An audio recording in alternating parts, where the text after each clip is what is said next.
discussions with the Northern Secretary. It comes as Chris Heaton-Harris reiterated his view that if the parties fail to restore the executive, he would call an election. They have until Friday to reach an agreement to avoid a fresh poll. In the Dáil earlier, Taoiseach Micheál Martin insisted that if the deadlock continues, there can't be a return to direct rule. Now, in the event that there is a sustained period with no functioning of the Northern Ireland Executive or the Assembly, there cannot be a return to the direct rule arrangements of the past. And the Government will fully pursue its consultative role under the Good Friday Agreement. That is the position that we will exhaust every possibility within that framework. The man in his 60s found dead in a house in County Westmeath yesterday has been named. Stefan Pochier, originally from Belgium, was discovered at a house near Milltown Pass yesterday evening. A post-mortem examination is taking place on the body today. The government should defer the concrete levy by 2 years, according to the Construction Federation Industry. The CIF say the concrete levy will be passed on to first-time buyers. The levy, which was recently reduced to 5%, is expected to be introduced in September next year. The director of the Construction Industry Federation, Tom Parlin, says the levy should be deferred. The CIF are making a number of recommendations regarding the application of the levy. First one, implement an urgent regulatory and economic impact assessment to be carried out as a first step. Given the exceptional inflationary environment, its introduction should be deferred for up to 2 years to allow the above review to be undertaken and the industry to make appropriate provisions for it. That's your news. More in an hour. News Talk weather. Thanks to Ryanair. Seen one grotto, seen them all. Visit Christmas markets in Berlin, Prague or Vienna instead. Mostly cloudy tomorrow morning with showery outbreaks of rain, however drier in most places during the afternoon. Highest temperatures of 15 to 18 degrees. And now you're up to date on News Talk. Your chance to win big. News Talk's cash machine. Now, we had 11 consecutive winners and finally a rollover. Somebody missed Barry's call, so the number for tomorrow is 60,292 euro and 91 cents. Text play to 57557. Get your entry in by 3 o'clock tomorrow, and then across the Go Loud network of stations, Barry Dunn will make the call. If your phone rings, answer within 5 rings. The exact amount in euro and cents, and the cash is yours. So the new amount is 60,292 euro 91 cents. If you entered yesterday, you're still in the draw, but you do need to know that new number.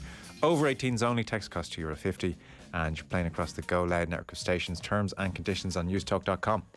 The Football Show on Off the Ball. With Sky. Watch every live Premier League game this season on Sky Sports, BT Sport and Premier Sports. I'm prepared to do anything I can to play for my country again. Do it then. What about your start to the game? It wasn't bad, was it? Why should an honest answer be a mistake? How can a modern day manager not have a mobile phone? Why should he? Oh! Now you're welcome along to the Football Show. Great to have you with us. So Champions League evening is continuing. Dion Fanning is with us here in studio. Thank you very much for coming in, Associate Editor at The Currency. Great to have you with us. Hey Joe, how's it going? Great. So the latest, if you're just tuning in across the various games in Group A, Liverpool need a point this evening. They're on course for 3 as things stand, away to Ajax. 48 minutes on the clock. Mo Salah with a very lovely tidy finish after a great ball in from Jordan Henderson outside of Henderson's boot, and Salah took it kind of quasi on the half volley and just clipped it over the keeper, a little bit of spin, and that put Liverpool ahead. To be fair, Ajax have had their fair share of chances, hit the post early on, probably on top for much of that first half, but Liverpool 1-0 up at the start of the second. Napoli already through to the knockout stages. They've been very impressive thus far. They're 2-0 up at home to Rangers. Group B, Atletico Madrid would want to get a move on. They're bottom of the group. They're 2-1 down this evening to Bayer Leverkusen. In Group C, the headline news, I suppose, is that Barcelona, well, they were always up against it, but they were out of the Champions League at the group stages before they even kicked a ball this evening, because Inter were 4-0 winners at home to Victoria Pilsen. Barcelona then had to kick off knowing they were out against Bayern Munich, and they are 2-0 down to turn a bad evening worse for Barcelona. In Group D then, Eintracht Frankfurt are 2-1 up against Marseille, and Spurs at home 1-0 down to Sporting Lisbon. So it was Marcus Edwards, who grew up about 100 metres from White Hart Lane, with the goal for Sporting. 23 years of age, the mini Messi he's been nicknamed. Some of his highlights look spectacular. So he's got a great YouTube package. I would say so. Yeah. great YouTube package. I haven't seen much of him beyond the YouTube. But then again, who needs to? I mean, isn't that the world we're living in? But he scored this evening, good goal. And I should mention as well, here at home, First Division playoffs. Longford 10-2, Galway United 2. That's after 63 minutes. And half-time, Treaty United 0, Waterford 2 is where we are. 47 minutes on the clock there. Second half has just started. Liverpool not dominating the game this evening, but just doing what they need to do and getting away with it. And moment of real quality from Henderson and Salah. Glimpses, YouTube package glimpses. Yeah, the moment of real Darwin Núñez from Darwin Núñez too, missing an open goal from 6 yards, well, hitting the post from 6 yards.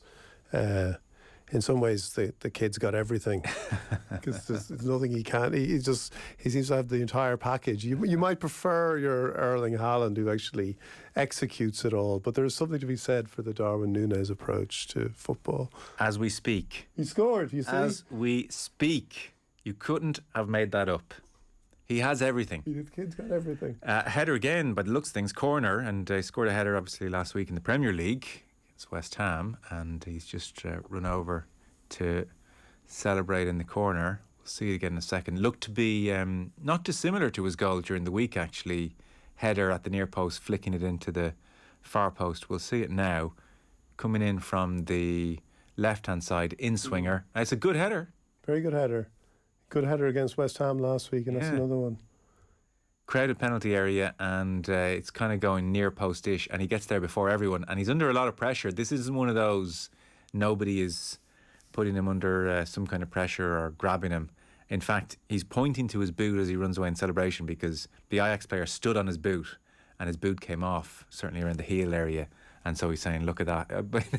Footballers pointing at his heel, just to let everyone know you thought that goal was good. It's even better. I did it with my boot coming off. So 2-0 Liverpool against Ajax. Matt Doherty this evening, age 30, so he was in League One 8 years ago now, 2014, and now here he is at 30 in his first ever Champions League start for Spurs. First start by an Irish outfield player for an English team in the Champions League since... Year or since who? I'll give you bonus points for both. Is it Darren Gibson? John O'Shea? Correct on both fronts. Yeah. Well done. Yeah. May 2011, John O'Shea and Darren Gibson started for Manchester United in a Champions League semi-final. May 2011. Yeah, it's extraordinary. Isn't it? So, well done, Matt Doherty. That's not bad from the boy from Swords to set off and make his way in the game in Champions League. First start aged 30. So, there you go. Plenty going on. Something I want to pick your brain on, because I suspect this is right in your wheelhouse. So, Rock of Gibraltar passed away this week, aged 23, of heart failure. I saw a quote from Paddy Fleming of Coolmore Stud saying he was healthy and great looking right up until the end. The first horse ever to win 7 Group 1 races in the Northern Hemisphere. At Stud, he sired 16 Group 1 or Grade 1 winners, and of course, infamously, will forever be linked to Manchester United, Alex Ferguson, John Magner, JP McManus, and ultimately perhaps the Glazers. So there have been a few pieces reflecting on Rock of Gibraltar and his unexpected part in the first line of his obituary. I know. That's what it is, isn't it? Everything, you do all that in life, and then the first line of your obituary is the horse that led Manchester United to being owned by the Glazers. It is, even from this remove, extraordinary set of circumstances around this horse. It's incredible because it taps into so much of the story of Manchester United, the story of Alex Ferguson, that sense he always had that he was being undervalued. That even at and if you read his first autobiography, there's a lot of that. People like George Graham telling him what he's getting paid at Arsenal, Ferguson feeling that the club is undervaluing him, and then these white knights come along, Magner and McManus, who first of all he gets interested in horses. He looks for something, a pastime. Then almost simultaneously, a friendship develops with them, and then the Rock of Gibraltar relationship develops, and at the same time they start buying shares in Manchester United. So there is this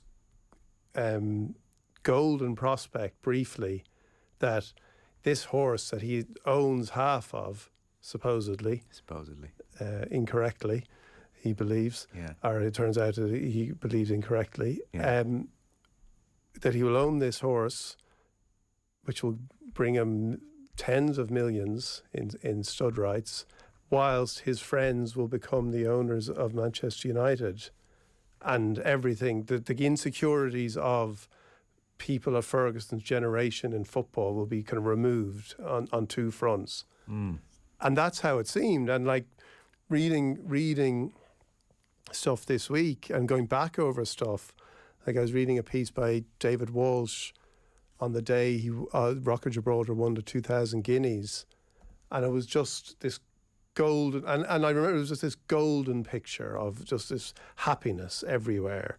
Ferguson, it was the day of the FA Cup final, Chelsea were playing Arsenal. I remember it was at Cardiff and I was at that game, and this news came through that Rock of Gibraltar had won the 2,000 guineas. I think it was the 2,000 guineas.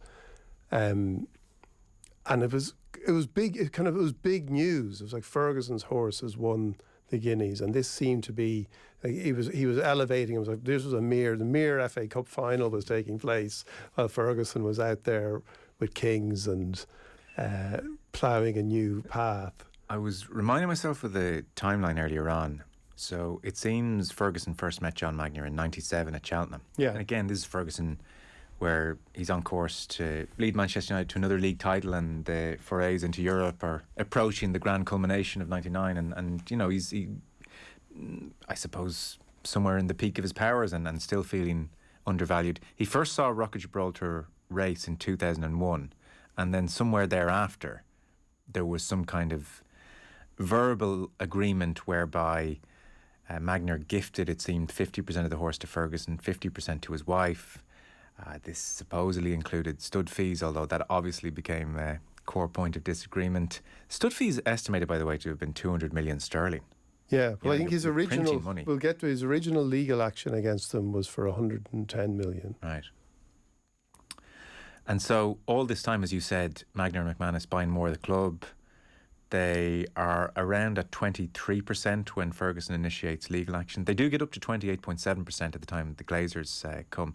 And I suppose where it starts getting incredibly messy is when the legal action is about to happen and then happening, and Magnier puts forward 99 questions to the board infamously.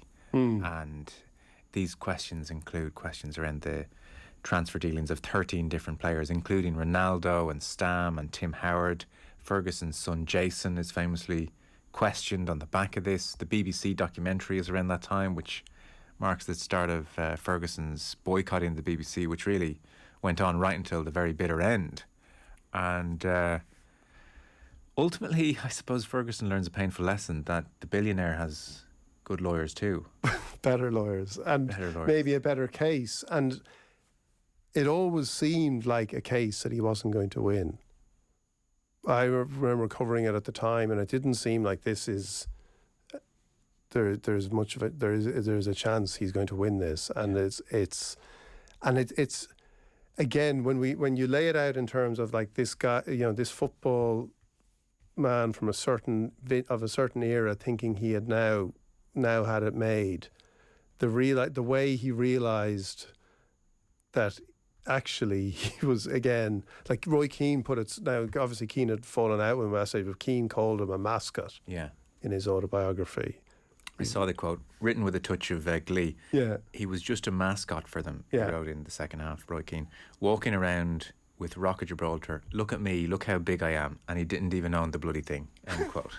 It's what Roy Keane said of it. But Ferguson, the way Ferguson supposedly found out that he didn't own the thing was when he called to establish, you know, how would he wanted to set up a trust fund for the stud fees. Right. And there was kind of a long silence, and it was put to him that this was not. Yeah.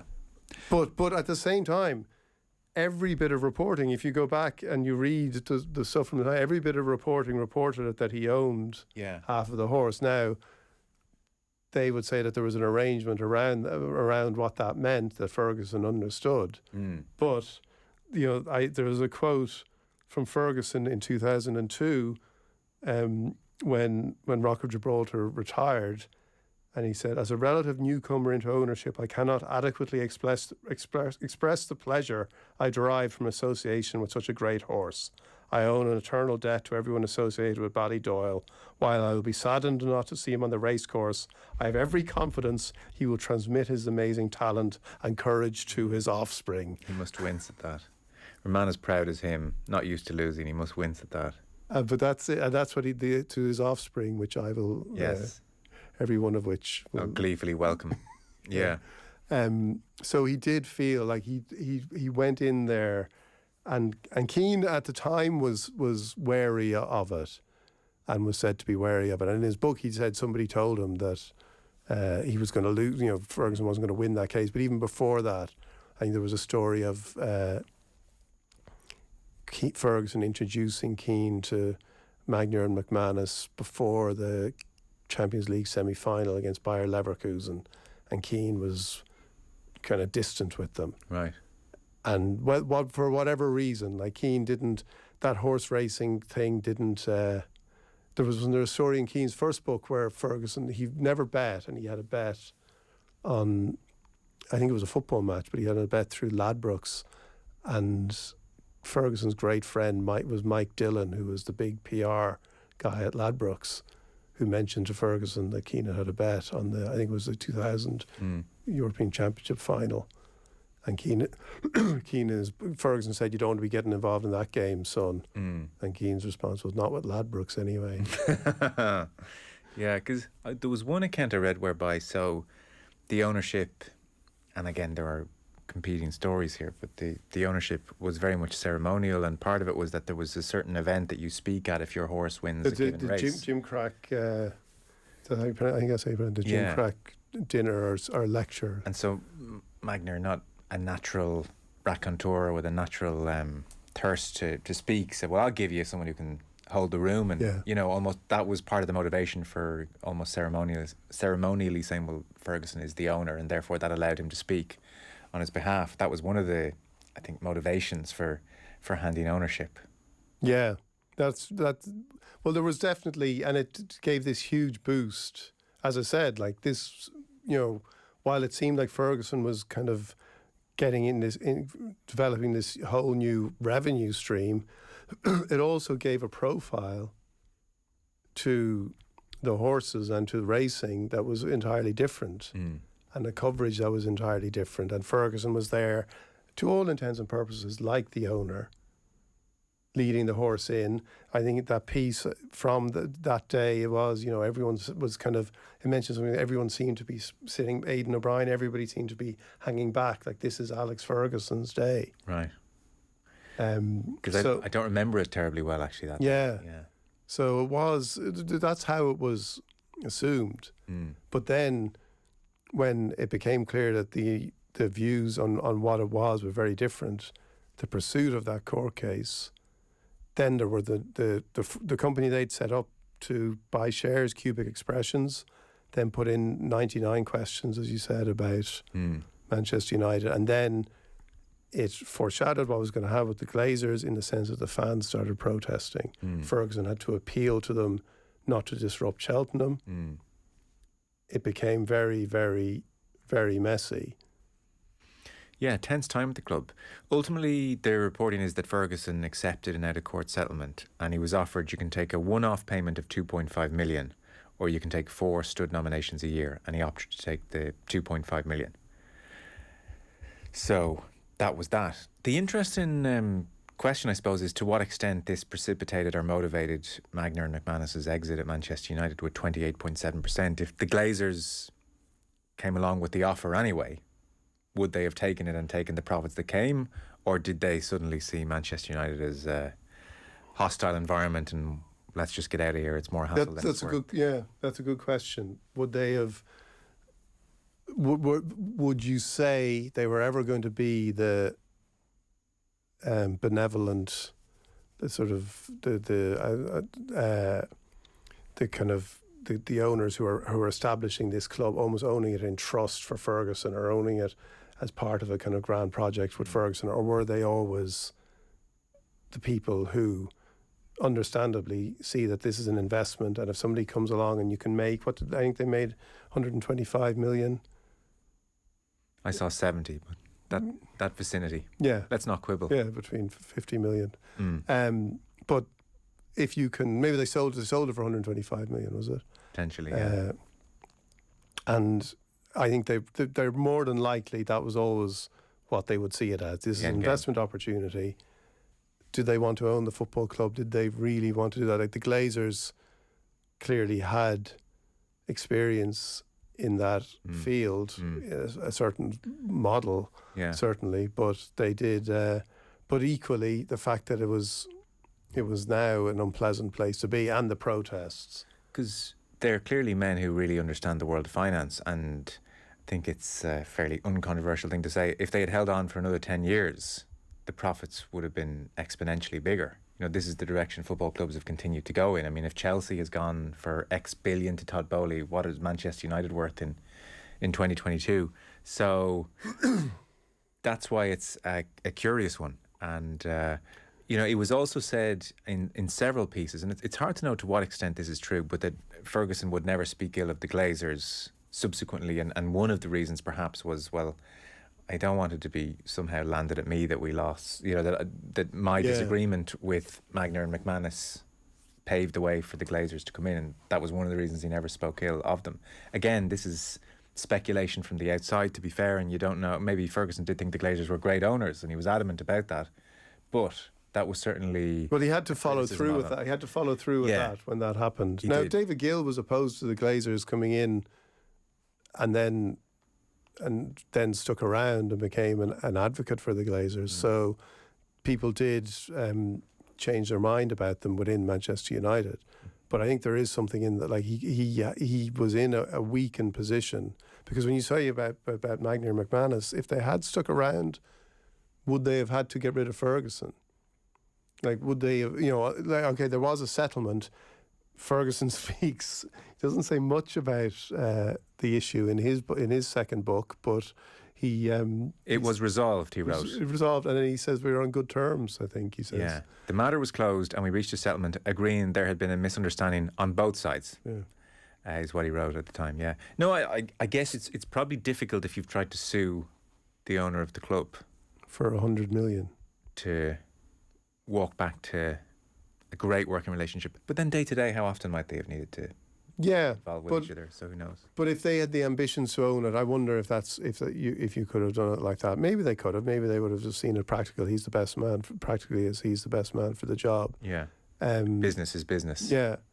But it's hard to know. But I do think you're right. I think the fact that the Glazers had come in on the back of this meant that Ferguson, having been seen as so vulnerable through that, and it was also a pretty, you know, they're entering then into a pretty vulnerable period in Manchester United, in his time at Manchester United. Mourinho's arrival, exit from the Champions League 2000 in the group stages, I think, in 2005. Keane's departure. There's a lot of upheaval there.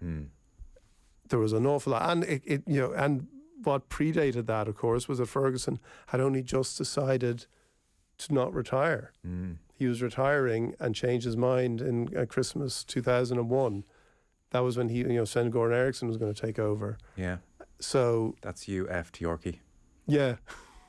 It was an incredible amount went on actually in that period. Yeah. So he had a team he had to rebuild.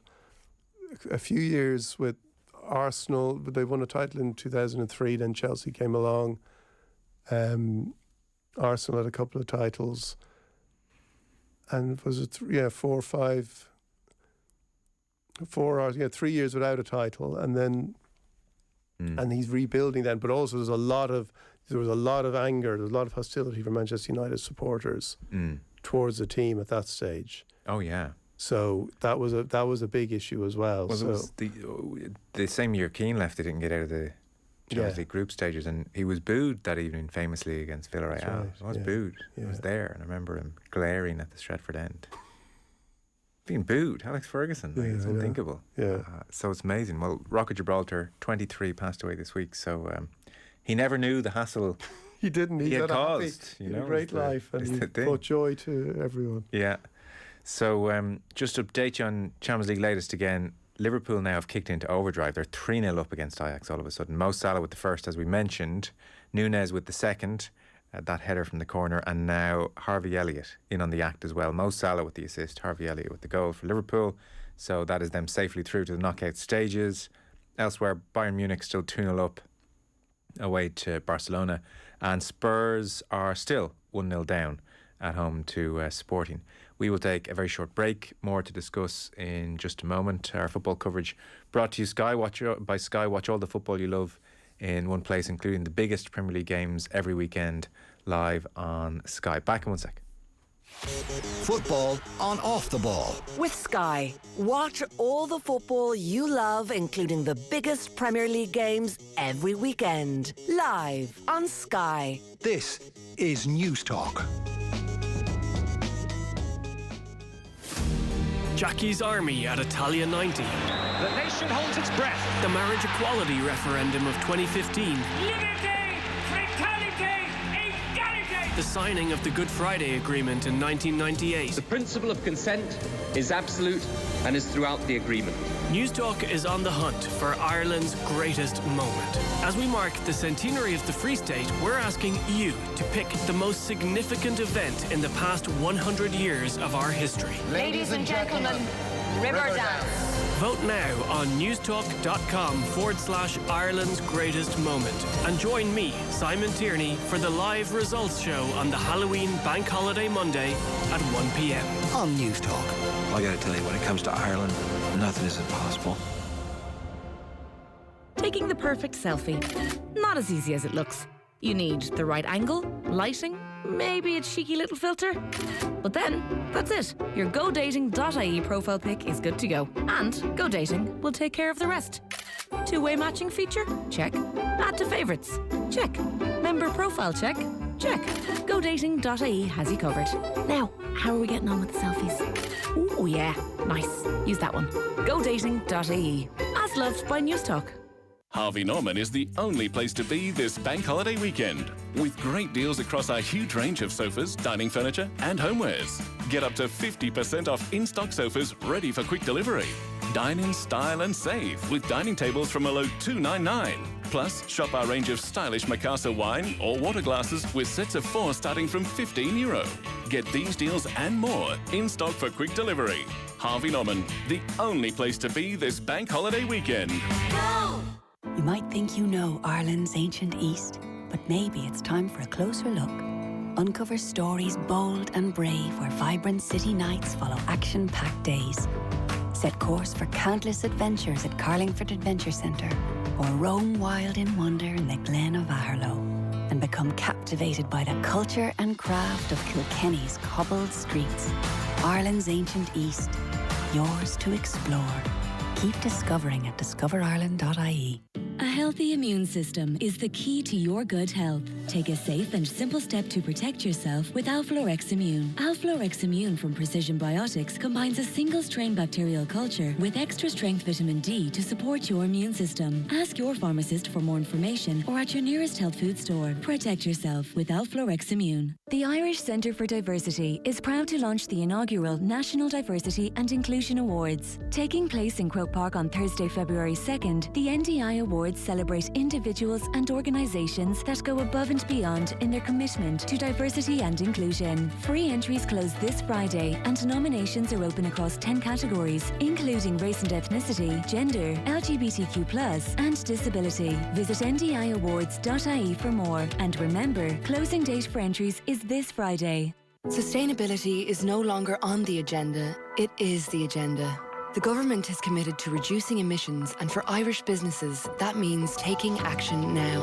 Enterprise Ireland's Green Transition Fund provides funding supports to build company capability, develop sustainability plans, and invest in decarbonisation. Visit enterprise-ireland.com and make sustainability your business. The Green Transition Fund is an initiative of the Government of Ireland funded under the European Union's Recovery and Resilience Facility. Football on Off the Ball. With Sky. Watch Premier League, Women's Super League, EFL, Scottish Premiership and much more. Live only on Sky Sports. This is News Talk. You're very welcome back. Dion Fanning is with us, Associate Editor at The Currency. Champions League evening progressing. As mentioned just before the break there, Liverpool 3-0 up now, away to Ajax, 74 minutes on the clock. Spurs still 1-0 down at home to Sporting Lisbon. One of the stories which has just popped up today, maybe a notable sign of things to come perhaps as the World Cup really comes into view now. I know you're a fan of the Tories and you feel they've had some bad press of late, but even you might concede this isn't great. So British Foreign Secretary James Cleverly, it's hard to keep track of them all. I mean, God help anyone. He's gone through 2 prime ministers now, so he's Right. he must be one of the real talents. Okay. You might have seen over the last couple of days that veteran campaigner Peter Tatchell was in Qatar. He was staging what seems to be the very first ever LGBT protest in the country to highlight its human rights abuses in the run-up to the World Cup, and he was interrogated for 50 odd minutes and released, and he's been doing the rounds in the media talking about his experience, and so this has become a topic of conversation for politicians in the UK as well. So James Cleverly is the British Foreign Secretary, falls under his remit, and his response was he's urged fans to show respect the culture of your host nation, is what he said, to show a little bit of flex and compromise. So he's asking fans to compromise, to respect the culture of the host nation. He said, one of the things I would say for football fans is please do be respectful of the host nation. They're trying to ensure that people can be themselves and enjoy the football. And I think with a little bit of flex and compromise at both ends, it can be a safe, secure and exciting World Cup. These are Muslim countries. They have very different cultural starting points for us. I think it's important when you're a visitor to a country that you respect the culture to your host nation. So he has been very much pounced upon from various sides. For instance, Gary Lineker quote tweeted this interview on Twitter, and he surmised it as being, whatever you do, don't do anything gay. Is that the message? ? And so I think Cleverly is scrambling somewhat and running for cover a touch. Yeah, it's appalling, and it's and I think he's been he's been kind of censured by number 10 Downing Street. I think the Prime Minister's office might have had something to say about what he said. I'm not 100% sure on that, but I think he has been. But I do think, I'd say what he is thinking in his head when he does that. Like I was just looking up here, just wanted to check the details on it, and I was just looking from May 2022, and obviously when it says there's a headline from the UK government website, PM hails 10 billion Qatari vote of confidence in the UK. Now PM, we have to go back a number of prime ministers to May. Boris? I think it was Boris then.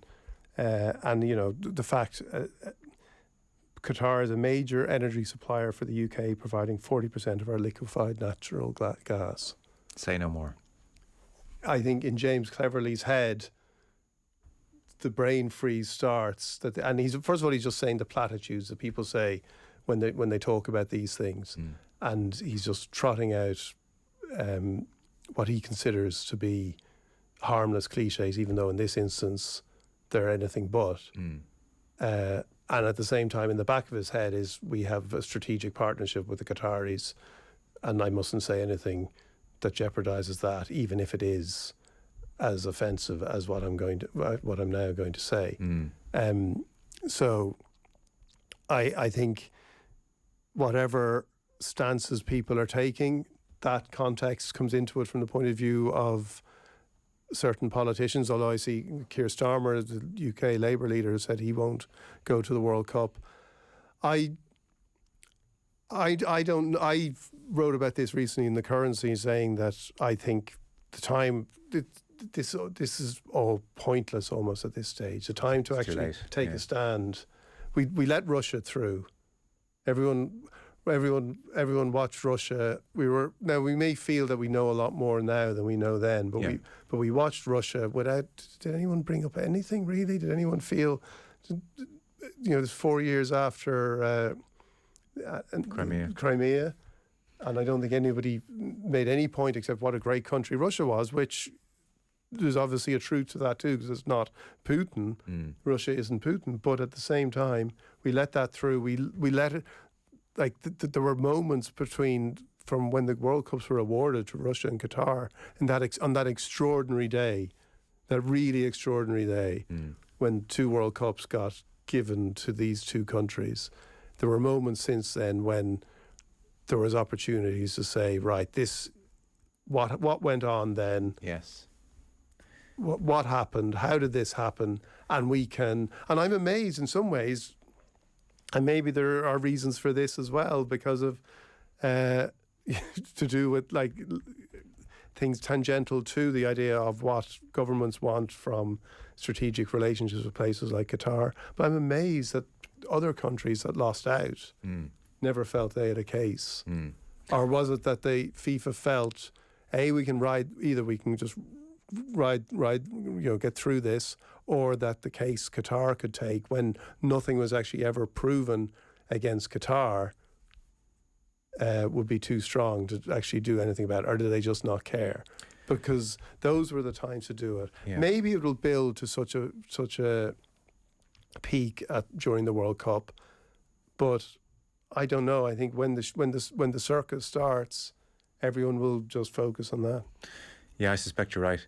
I suppose some people have come around to the idea of Qatar. In fairness, an ashen-faced David Beckham on that day has now seen that there is much to offer in a Qatar World Cup. Yeah, look, on the Keir Starmer point, he can certainly be accused of some kind of opportunism this late in the day for sure. What he said was to LBC, would you attend, for instance, if England were going well or even reached a final? He said, no, I wouldn't. I'd love to, but the human rights record is such that I wouldn't go. And that would be the position of the party at large.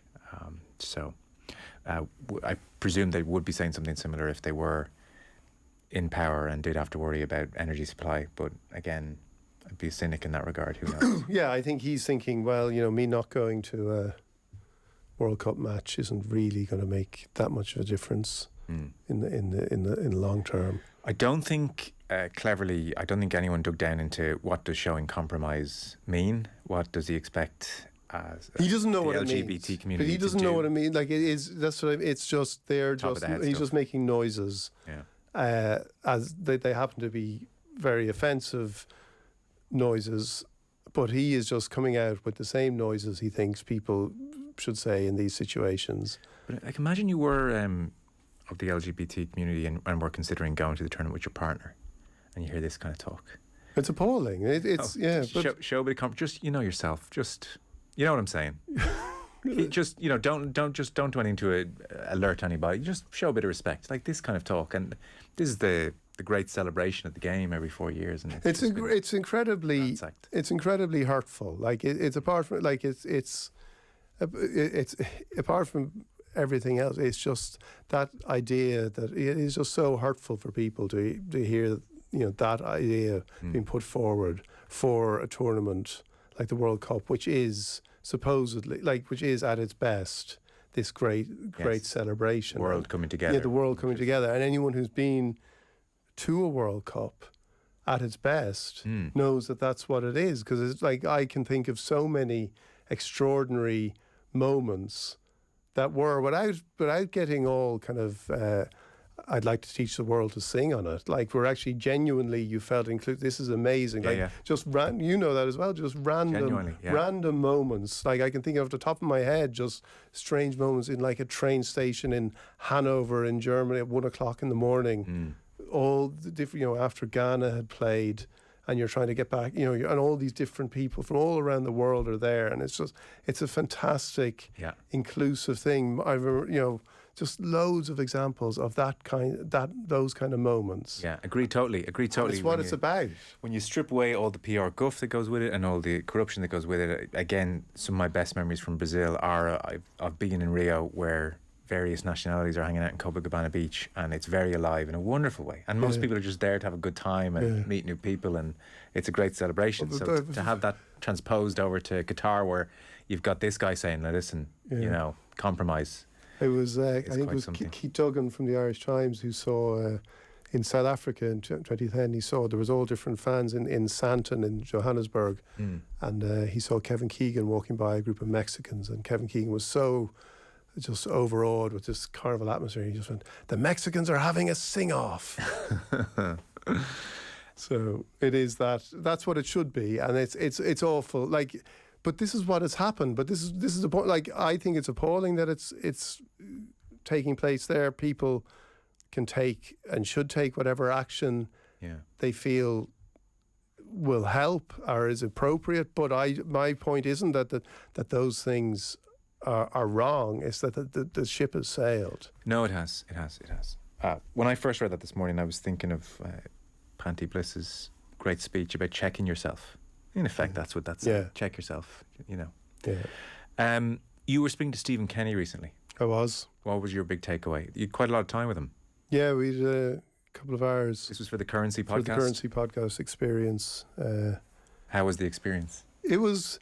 I haven't spent that much time with him because I haven't been covering football the way I used to, so I haven't been around him. And I thought it was fascinating. I thought he was brilliant at times when he talked about what he wants Ireland to be. When he reflected on other areas of his life, it was really poignant and interesting. Like, he has, like, the life he's lived is quite extraordinary, really. The story he told about his birth mother and getting to know his sisters from his birth mother. Has that come late in his life? That came, well, he never got to know. He was trying to find out about her, and then he was told during that process he found out that she had actually died. And what he told me in the interview was that he actually subsequently discovered that they lived in Carrickmacross on the road from Dublin to Derry, and they lived on the Dublin road, and he would have driven by the house every week where his birth mother and his sisters were living. He would have driven by that house without knowing they were there, which is a kind of extraordinary thing for anyone to realise. So it has come late, and he's got to know his sisters, and he talked about that, and like that was human and warm. When he talks about the Ireland stuff, and I know you talked about this at the weekend, like, people will say he is, like he said, I'll never take a backward step. I'll never defend with a low block. And I did say to him, even if it's one match to qualify, and he was like, no, I won't do it. So yeah, I found it fascinating. He talked about Brian Kerr as well, which is obviously one of the things that got people's attention, because there's clearly, there's been a lot of criticism from Brian Kerr about Stephen Kenny, which he's entitled to do. But I think it has hurt Stephen Kenny, because they did have a friendship, and he said that in the interview that he went out to Israel, I think after Longford. He went for a Longford match. He went out from Cove with the team. He went out to Israel with the under-19 team, and he was always very close to Kerr and supportive of Kerr. And look, these things happen in football. People make their case, they state their opinions, and other people don't like them. But it's clearly something that's hurt him a little bit. So I found him great. I think it's it will, like, the test is coming now. Like, the test is coming in March, and you want him to succeed. The way he, and I do believe, and it is interesting. Like, I think this idea he had, and what I found interesting preparing for the interview was how often in his life he's been more galvanised by the idea of some kind of vision rather than just the job. So where he's been at his best, like going right back to when he was starting off managing like Tala Town, he had this idea that Tala needed a football club. And, you know, there's this huge community, this huge football-loving community that needed a football club. And Shamrock Rovers came in on top of that idea. He had it when he went to Derry. He was so energised by the history of the club and of the city. And he had it at Dundalk. And he didn't have it to the same extent. He tried, and when he went to Dunfermline, it was, as he said, the one time where he actually thought, this is me on my career path now. My next job from here is somewhere in England. And he tried to do it. He read Jock Stein autobiography. Jock Stein managed Dunfermline. He tried to engage it in that way, but it didn't happen for whatever reason. And I think he is galvanised by that. Lots of people would say none of that matters. Just win. Yeah.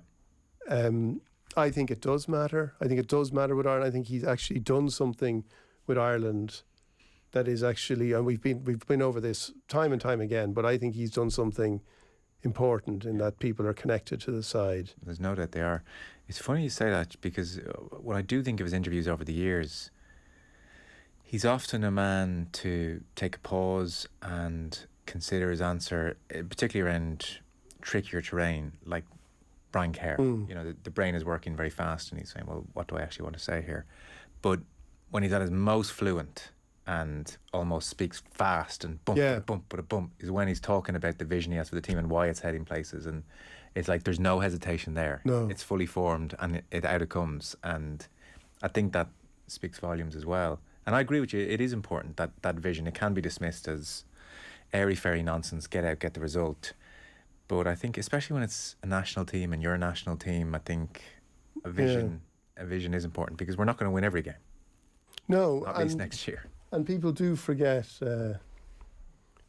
where we're coming from as well. And I think whatever happens, I think it will have been a period that was worthwhile. I do feel that.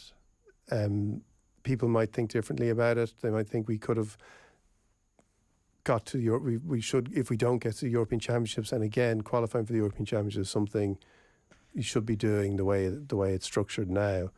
But obviously, the group is a killer for him. The group is such a killer that finishing third is still a very inconclusive situation. It's not a failure. No, and then there's a possibility of a playoff through Nations League.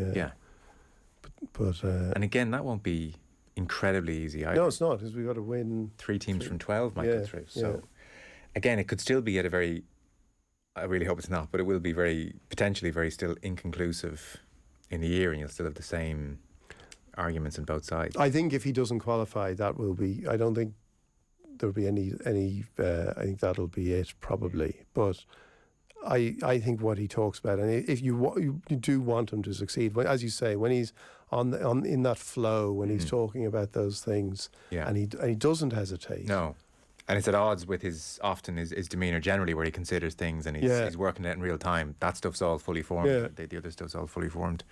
We'll run you through how Champions League's games are shaping up. Atletico have come back to go 2-2 with Leverkusen, for instance. That's just popped up on my screen, but I'll run you through all the scores in just 1 second. The Football Show, brought to you by Sky. You can watch all the football you love, including the biggest Premier League games, every weekend live on Sky. Back in 1 second. Football on Off the Ball. With Sky, watch all the football you love, including the biggest Premier League games, every weekend, live on Sky. This is News Talk. DoneDeal has the largest range of electric vehicles in Ireland from Ireland's trusted premium car dealerships. That's why you will find Western Motors Volkswagen on DoneDeal. Stop by Western Motors Volkswagen showroom on DoneDeal today and connect with them for great deals on electric vehicles. DoneDeal, for electric vehicle deals to feel great about from all of Ireland's trusted car dealerships. 1 in 5 men surveyed in Ireland regularly experience erectile dysfunction. All sorts of men in all walks of life. But you can do something about that. Ask your pharmacist about Viagra Connect. Now you don't need a prescription, and the pharmacist will advise you if Viagra Connect is suitable for you. Contains sildenafil for men over 18 years of age with erectile dysfunction. Maximum dosage frequency is 150mg tablet per day. Always read the label. Brought to you by Viatris of Unit 35 Baldoyle Industrial Estate, Dublin. Visit www.viagraconnect.ie. Today, you can alleviate stress on your company finances and stress on the electricity grid by participating in demand response with NLX. By adjusting your energy usage for just a few hours per year, your business could receive a welcome revenue boost. And we could all benefit from a more sustainable future. With NLX, the power really is in your hands. To find out more, visit demandresponse.ie. You can rely on a Giga Home. You can Giga Stream all Giga Weekend. You can feel Giga Safe as your kids hop online to have Giga Fun, and you can Giga Boogie in your Giga Basement. Vodafone Giga Home combines super Wi-Fi, always connected, and secure net for a broadband connection you can always rely on. So, get on the Giga train. Search Vodafone Giga Home to find out more. Vodafone, together we can. Subject to location and availability. Giga Home is subject to subscription. Cancel anytime. Eligibility limitations and terms apply. See Vodafone.ie. The O'Brien Spanish Wine Sale is now on. Enjoy up to 47% off all Spanish wine, some world famous, others from small quality focused family wineries. From Albariños to Tempranillo, including award-winning wines from Priorat, Ribera del Duero and Navarra. Don't miss our Monterreal Barisa Rioja Reserva, now only €12.95. Save 47%. Pop into your local O'Brien's or shop online at o'brienswine.ie. While stocks last, please enjoy alcohol sensibly. Want to get away from it all this autumn? Then get on gobreaks.ie. Our holiday home deals start from only $4.99 for a 3 to 7 night stay. Or choose a relaxing hotel room from just €80 per night. And for families, kids stay free this midterm. With Go Breaks, you can save up to 25% with free breakfast included. So go explore this autumn with Go Breaks, as recommended by News Talk. Go Breaks. T's and C's at gobreaks.ie. Football on Off the Ball. With Sky.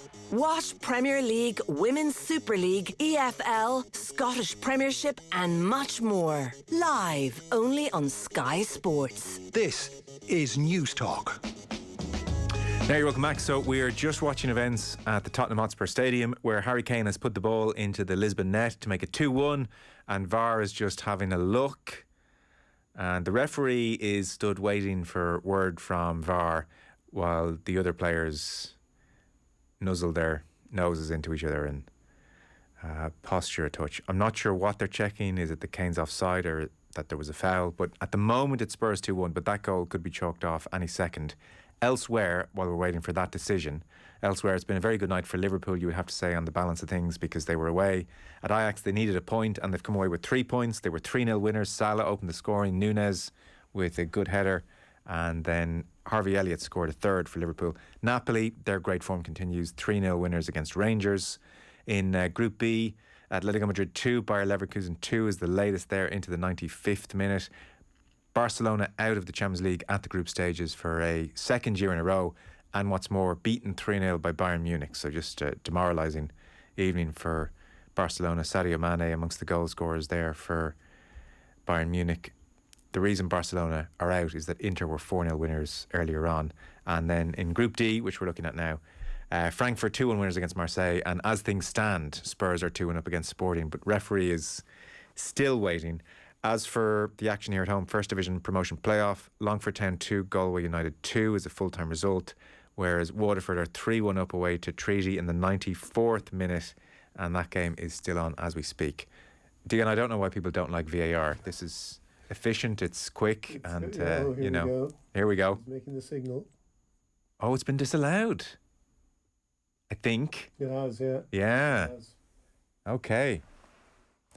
Harry Kane not happy. And it's been disallowed, so it's going to be 1-0. Antonio Conte, show how unhappy he is. Yeah, no goal. Yep, there he is. Pretty unhappy. Okay. He's just been sent off. The inevitable has happened. Antonio Conte sent off. Yeah. What's Conte doing? He's being sent off. We're pretty much done. Thank you very much for coming in. Appreciate it. Thanks, Joe. OTB AM coming at you tomorrow morning. Ger and Shane are on. Paddy Agnew will be giving his version of You Had to Be There. Michael Verney will be talking GAA and more besides. And then tomorrow evening, Nathan in the hot seat. John Giles will be along. Ron O'Gara as well. And Zach Muradi, a Leitrim hurler and hell of a journey to get there, will be in studio as well talking about his new book. So that's all on the way tomorrow. Tom Dunn is coming up next. Give him a ball and he out of grass. He'll give you a move for the perfect.